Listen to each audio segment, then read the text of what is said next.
1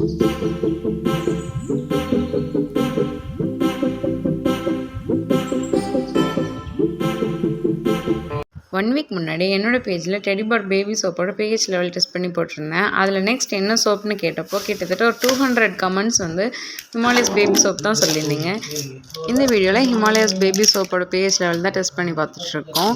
இந்த வீடியோ பார்த்து முடிச்சோடனே மறக்காமல் நம்ம பேஜில் போய்ட்டு செபாமெட் பேபி ஷாம்பூவோட pH வேல்யூவும் டெஸ்ட் பண்ணி போட்டிருக்கோம். அதையும் பார்த்து தெரிஞ்சுக்கோங்க. pHனா என்ன, பேபிஸோட ஸ்கின் என்ன pH லெவலில் இருக்கணும், அதுக்கு என்ன சோப் யூஸ் பண்ணால் ரெண்டும் ஈக்குவலாக கரெக்டான pH லெவல் இருக்க சோப் யூஸ் பண்ணலைன்னா என்ன சைடு எஃபெக்ட்ஸ் இருக்கும், இந்த மாதிரி எல்லாமே கேப்ஷனுக்கு ரீட் பண்ணி பாருங்கள். இதுதான் ஹிமாலயா பேபி சோப்போட ரிசல்ட், பார்த்துக்கோங்க. மறக்காமல் ஃபாலோ பண்ணிவிட்டு நெக்ஸ்ட் என்ன பேபி சோப் ட்ரை பண்ணலான்னு கமெண்ட் பண்ணுங்கள். Tata bye. ஹிமாலயஸ் பிராண்டோட பேபி ஷாம்பு அண்ட் சோப் தான் மோஸ்ட் காமன்லி யூஸ்டுன்னு நினைக்கிறேன். நிறைய பேர் இதுக்கு முன்னாடி போட்டிருந்த வீடியோவில் கமெண்ட்ஸில் இப்போலாம் Himalayas baby shampoo Himalayas baby soap போடுங்கன்னு தான் கேட்டிருந்தீங்க. இப்போ அதோட pH டெஸ்ட்டு தான் பார்த்துட்ருக்கோம்.